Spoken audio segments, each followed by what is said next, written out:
Hi friends, कैसे हो आप लोग। स्वागत है आपका अपने channel math research centre Aryan sir पर। तो फ्रेंड्स, आज मैं फिर से लेके आया हूँ आपके लिए काफ़ी ज़्यादा डरावना और भयानक स्टोरी। तो चलिए बिना वक्त गवाए कहानी को शुरू करते हैं। शीर्षक का नाम है कब्रिस्तान के पिशाच। रात के 10 बजे ऑफिस से लौटते वक्त निखिल अपने करीबी दोस्त रॉबर्ट की कब्र पर फूल चढ़ाने कब्रिस्तान पहुंचा।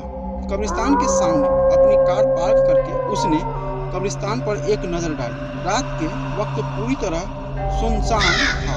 हवा की झोंके से पेड़ से गिरने वाले पत्ते की आवाज भी उसे साफ सुनाई दे रही थी। उसने कब्रिस्तान में जाकर अपने साथ लाए हुए आर्किड के फूल रॉबर्ट की कब्र पर रख दिए और 2 मिनट मौन करते हुए खड़ा रहा। फिर जब वो वापस बाहर आने के लिए पीछे मुड़ा तब उसे एक कब्र पर बैठी छोटी बच्ची दिखाई। बच्ची के हाथ में एक हरे रंग का कांच का टुकड़ा था जिसे वो बार बार आंख पर लगा के आसपास की कब्रों को देख रही थी। निखिल कुछ मिनट वहीं खड़े रहकर उस बच्ची को देखता रहा। वह इंतजार कर रहा था कोई उस बच्ची की पहचान का आए और उसे सही सलामत अपने साथ घर ले जाए, पर ऐसा हुआ नहीं। फिर निखिल उस बच्ची के पास जाकर खड़ा हुआ। निखिल की तरफ देखते हुए वह छोटी बच्ची मुस्कुराई। निखिल ने पूछा, अरे छोटी, तुम अकेली यहाँ पर क्या कर रही हो और तुम्हारे माता पिता कहाँ पर है? फिर वह बोली, मेरे मम्मी पापा अगले कब्रिस्तान में गए हैं, वो वहाँ पर रहते हैं। वहाँ से कुछ ही दूर एक और कब्रिस्तान था, इसलिए निखिल को लगा कि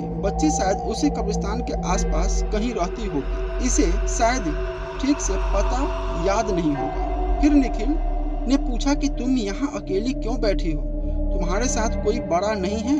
बच्ची ने जवाब दिया, मेरे पिताजी मुझे यहाँ छोड़ के गए हैं। निखिल ने सोचा कि कैसा निर्दयी बाप होगा, अपनी बेटी को कोई इस तरह कब्रिस्तान में छोड़ के जाता है।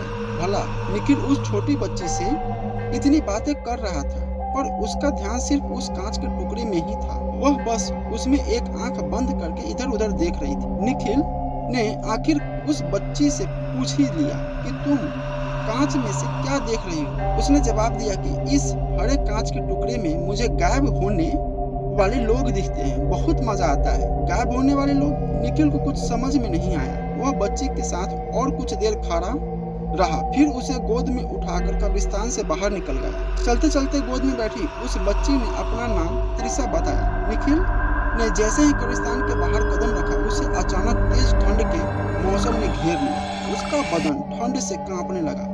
पर निखिल का ध्यान जब उसकी कार के पास खड़ी उस बच्ची त्रिशा की तरफ गया, तब उसे हैरानी हुई, क्योंकि उस पर इस खून जमाने वाली सर्दी का कोई भी असर नहीं हो रहा था। उस वक्त त्रिशा कांच के टुकड़े में से निखिल की तरफ ही देख रही थी। तभी उसके चेहरे की हाव भाव अचानक से बदलने लगे।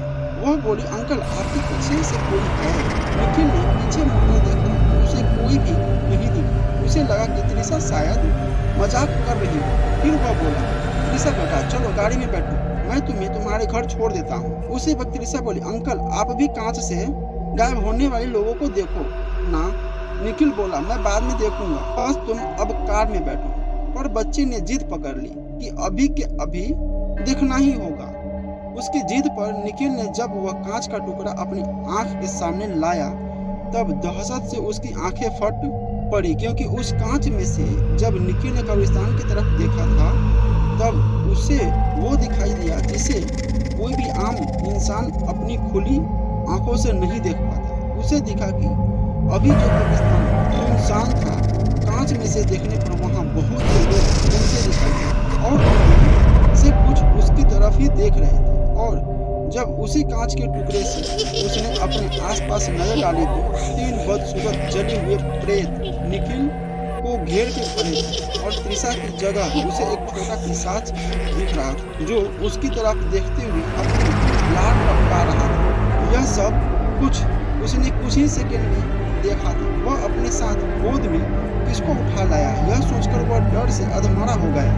उसने तुरंत कांच फेंक दिया और भागने के लिए कार का दरवाजा खोलने लगा। तभी उसे खी खी खी खी खी खी ऐसी शैतानी हंसी सुनाई दी और अगले ही पल पूरे कब्रिस्तान में निखिल की दर्द भरी चीख सुनी, क्योंकि वह छोटा पिशाच निखिल की पीठ पर बैठा हुआ था और अपने नुकीले दांत उसने निखिल की गर्दन में 2 इंच अंदर घुसाए हुए थे और बड़े ही चाव से खून चूस रहा।